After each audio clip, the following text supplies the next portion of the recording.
So are we ready to get started?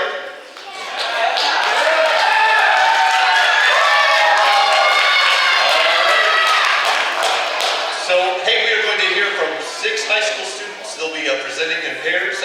We'll hear from Dasi, Leora, Ari, Mikey, Adam, and Doran. So first, you are up. Come on up.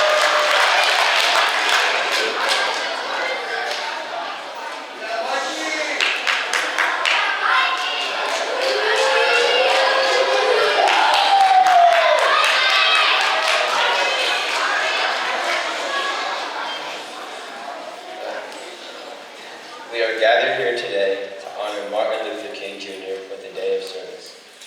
King was born on January 15, 1929 here in Atlanta, Georgia, the second of 3 children. He graduated from Morehouse College with a Bachelor of Arts degree in Sociology and then attended Crozer Theological Seminary where he earned a Bachelor of Divinity degree. In 1953, he married Coretta Scott and the couple had 4 children.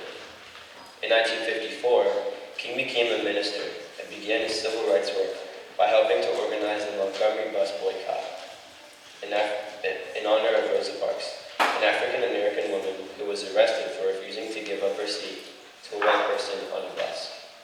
The boycott, which lasted for more than a year, ended in a success with the Supreme Court declaring that segregation on public buses was unconstitutional. Throughout the 1950s and 1960s, King led numerous nonviolent protests and boycotts to address racial injustices such as segregation, voting rights, and discrimination.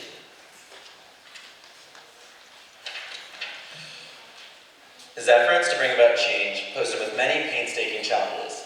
He received death threats and was arrested numerous times. However, King's unwavering commitment to peaceful protest and belief that all people should be treated equally pushed forward and inspired millions of people to fight alongside him.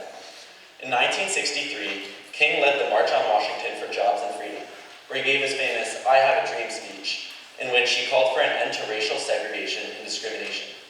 In 1964, King was awarded the Nobel Peace Prize for his efforts to bring about change through nonviolent means, and he continued fighting for civil rights until his assassination in 1968. Today, we celebrate Martin Luther King Jr. Day to honor his life and his legacy. The holiday, which is typically observed on the 3rd Monday of January each year, is a day of service where people across the United States volunteer their time to help others make positive impact in their communities. We celebrate this holiday because of the importance of King's message and the impact he had on the world. His belief in equality and justice for all people, regardless of race, religion, or background, is something that should be remembered and celebrated by each and every one of us.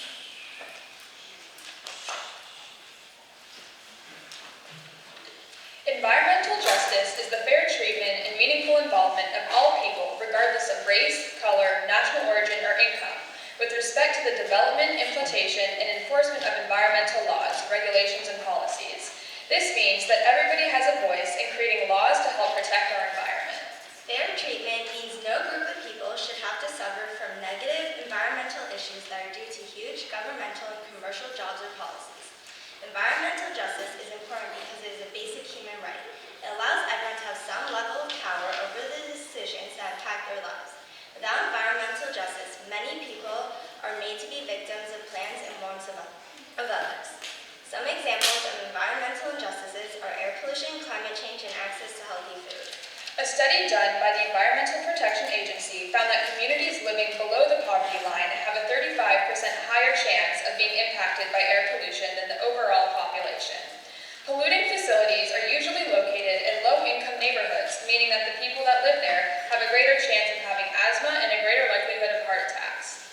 The disadvantages that come with those health issues, like missing school, create a cycle of poverty and lack of access to opportunity that spans generations and shapes every part of the experience of being a low-income person in the United States. The effects of climate change, such as extreme weather conditions, can have devastating impacts on low-income communities. Extreme weather can displace residents, meaning that they no longer have to go to. Because they live in a poor area, they probably don't have money to rebuild their communities that are ruined. Today, it is pretty fitting that Dr. Martin Luther King believed that all human beings deserve universal access to clean air, water, and soil. As he he shared in a 1967 sermon, which is still very relevant today, it really boils down to this, that all life is interrelated. We are all caught in an inescapable network of mutuality, tied into a single garment of destiny. Whatever affects one indirectly affects all indirectly. Our day of service today will help secure environmental justice for our community and honor Dr. King's legacy of ensuring equality for everyone.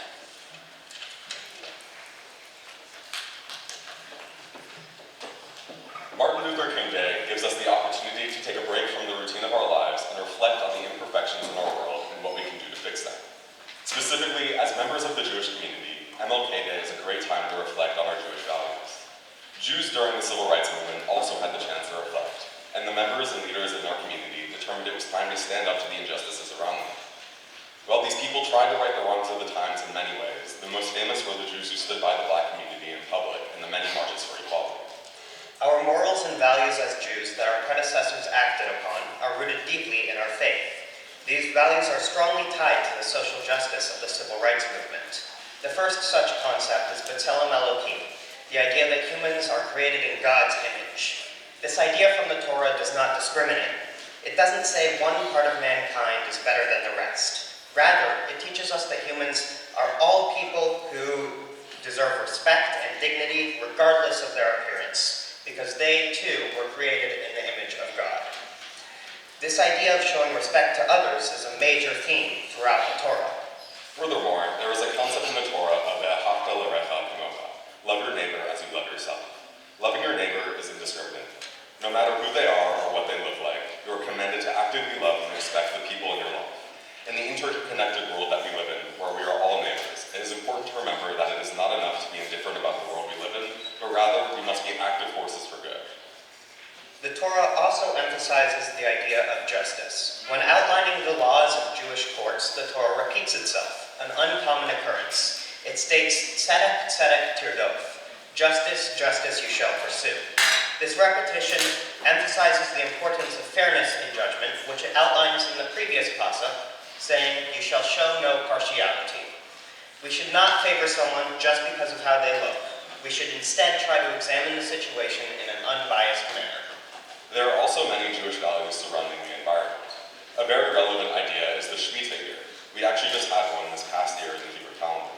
A Shemitah year happens every 7th year, and the idea behind it is to trust in Hashem as He commanded us to give the land a rest from human interference, and to trust in Him to make sure that even in this year we will still be provided for. There is another commandment in the Torah to not cut down fruit trees in wartime. During war, it was normal to cut down these trees, as they helped the enemy by providing them with food.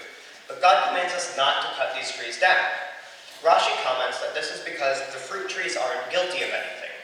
In other words, the Torah suggests that trees should be given the same respect that we give to people. Even in the most extreme circumstances of a war, we are still commanded to respect nature and not destroy it unnecessarily. Both of these concepts directly connect to today's initiative, giving the world a rest, giving it time to heal from the damage humans have done, and giving it the respect it deserves. The last idea we would like to leave you with is the story of Gan Eden, the Garden of Eden. God gave mankind a paradise to live in, but it was wasted by Adam and Chava. Similarly, God gave us the earth, a second chance. God let us rule over the earth, giving us the chance to learn from our mistakes and live in harmony with the rest of God's creations.